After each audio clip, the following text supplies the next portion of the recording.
ये कहानी है भारत के एक ऐसे वीर राजा की जिसके नाम से आज भी कांग्रेसी वामपंथी इतिहासकारों के कलेजों पर सांप लौट जाते हैं। वो राजा जिन्होंने 11वीं शताब्दी में मुस्लिम आक्रमणकारियों को ऐसा मुंहतोड़ जवाब दिया था जिसके बाद लगभग 150 वर्ष तक उन्होंने दोबारा पलट कर देखने की हिम्मत नहीं की। हम बात कर रहे हैं श्रावस्ती के राजा सुहेलदेव की। आज के उत्तर प्रदेश का अवध, पूर्वांचल और नेपाल से लगे तराई के इलाकों में राजा सुहेलदेव का शासन हुआ करता था।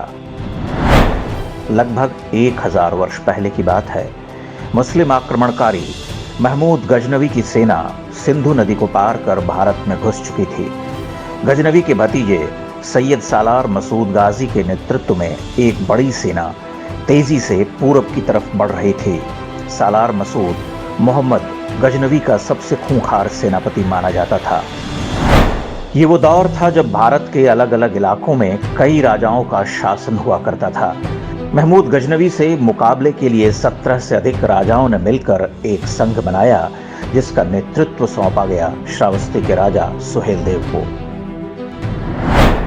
13 जून वर्ष 1033 को सालार मसूद ने लाखों सैनिकों के साथ आक्रमण किया। राजा सुहेलदेव की सेना के साथ बहराइच में चित्तौरा झील के पास भीषण युद्ध हुआ। कहते हैं इस युद्ध में मात्र 2 दिन के अंदर गजनवी की सेना के अधिकांश सैनिक काट डाले गए। राजा सुहेलदेव ने स्वयं अपने हाथों से सालार मसूद गाजी को मौत के घाट उतार दिया। वह ज्येष्ठ पूर्णिमा का दिन था। युद्ध के बाद पीठ दिखाकर भाग रहे दुश्मनों को भी नहीं छोड़ा गया। यह भारतीय इतिहास के सबसे भयानक युद्धों में से एक माना जाता है।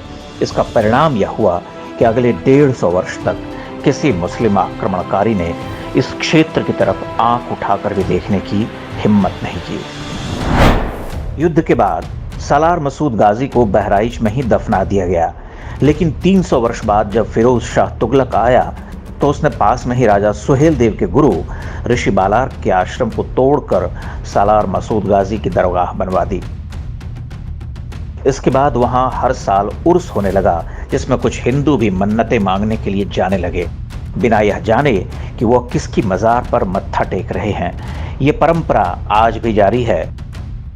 16वीं शताब्दी में महाकवि तुलसीदास ने भी इस पर व्यंग्य करते हुए लिखा था, लही आँखी कब आंधरे बांझ पूत कब ल्याए, कब कोढ़ी काया लही जग बहराइच जाए।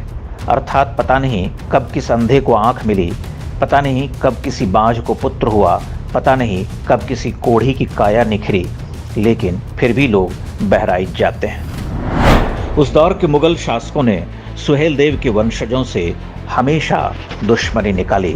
उन पर बहुत अत्याचार किए गए। बाद में अंग्रेजों ने भी उन्हें क्रिमिनल ट्राइब घोषित कर दिया।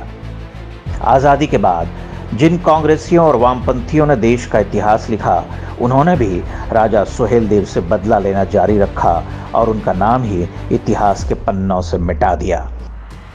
हालांकि वो राजा सुहेलदेव को लोक स्मृतियों से नहीं मिटा पाए। पूर्वी उत्तर प्रदेश के इलाकों में सुहेलदेव की वीरता के किस्से आज भी लोकगीतों और लोक कथाओं के रूप में सुने सुनाए जाते हैं। कि अरे गायों का सेना आगे हर कई के छाल करिया करन समरिया। प्रधानमंत्री नरेंद्र मोदी के सत्ता में आने के बाद पहली बार राजा सुहेलदेव को पहचान दिलाने का प्रयास शुरू हुआ। उनके नाम पर एक ट्रेन चलाई गई और एक डाक टिकट भी जारी किया गया। प्रधानमंत्री मोदी और मुख्यमंत्री योगी आदित्यनाथ ने पिछले दिनों बहराइच में राजा सुहेलदेव की स्मारक की आधारशिला रखी है। प्रसिद्ध लेखक अमीश त्रिपाठी ने इस युद्ध पर बैटल ऑफ बहराइच नाम से पुस्तक लिखी है। अभिनेता अजय देवगन इसी पुस्तक की कहानी के आधार पर एक फिल्म भी बना रहे हैं। भारतीय इतिहास से राजा सुहेलदेव की कहानी को एक सोचे समझे षड्यंत्र के तहत हटाया गया था। उनकी कहानी उन ढेरों झूठों को ध्वस्त करती है जिनके जरिए आज भारतीय समाज में दरार डालने की कोशिश होती रहती है। इस कहानी से पता चलता है कि मुगलों और अंग्रेजों से पहले के भारत में जाति के आधार पर भेदभाव का कोई स्थान नहीं था। जिन 1.5 दर्जन से अधिक राजाओं ने सुहेल देव को अपना नेतृत्व सौंपा था, उनमें सभी जातियों के राजा थे, यानी उस दौर में महाराज चुनने का एकमात्र पैमाना योग्यता थी, न कि कोई जाति विशेष या वंश। बहराइच का यह युद्ध इस बात का सबसे बड़ा उदाहरण है कि जब भी भारतीयों ने संगठित होकर मुकाबला किया, कोई ताकत हमारा कुछ बिगाड़ नहीं सकी। राजा सुहेल देव की युद्ध नीति बताती है कि विधर्मी शत्रुओं पर कभी दया नहीं करनी चाहिए, उन्हें बेरहमी के साथ खत्म करना चाहिए, वरना वो लौटकर फिर से हमले करते हैं। देश और धर्म की रक्षा के लिए जो युद्ध राजा सुहेल देव ने 1000 वर्ष पहले शुरू किया था, वह आज भी जारी है। सालार मसूद गाजी की अवैध औलादें आज भी हमारे बीच में हैं और हमारी एकता को तोड़ने के लिए षड्यंत्र रचती रहती हैं। इसलिए आवश्यक है कि राजा सुहेल देव के इतिहास को अधिक से अधिक लोगों तक पहुंचाएं।